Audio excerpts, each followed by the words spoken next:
ចំណុចសំខាន់ដែលអ្នកត្រូវគិតមុនពេលបើកអាជីវកម្ម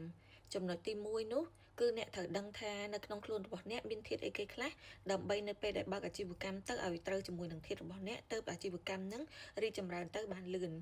ហើយចំណុចទី2អ្នកត្រូវដឹងថាអាជីវកម្មដែលអ្នកត្រូវនឹងគឺត្រូវសមាមាត្រជាមួយនឹងដើមទុនរបស់អ្នកអត់ហើយអ្នកត្រូវដឹងថាអ្នកមានចំណុចខ្លាំងគ្រប់គ្រាន់នៅក្នុងការបើកអាជីវកម្មដែលត្រូវនឹងធាតុរបស់អ្នកដែរអត់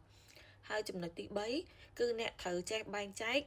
នៅការចំណាយហើយនឹងចំណូលឲ្យបានច្បាស់លាស់ហើយនឹងគ្រប់គ្រងការចំណាយនិងចំណូលរបស់អ្នកឲ្យបានត្រឹមត្រូវរៀនចេះបែងចែកសិនទៅយើងអាចធ្វើអាជីវកម្មទៅប្រកបដោយភាពរលូនបានដោយមិនខ្លាចនឹងបាត់ដើមបាត់ចុងហើយចំណុចទី4ណាគឺជាចំណុចសំខាន់ត្រូវហៅកន្លែងណាដែលស័ក្តិសមជាមួយនឹងអាជីវកម្មរបស់អ្នកដែលមាន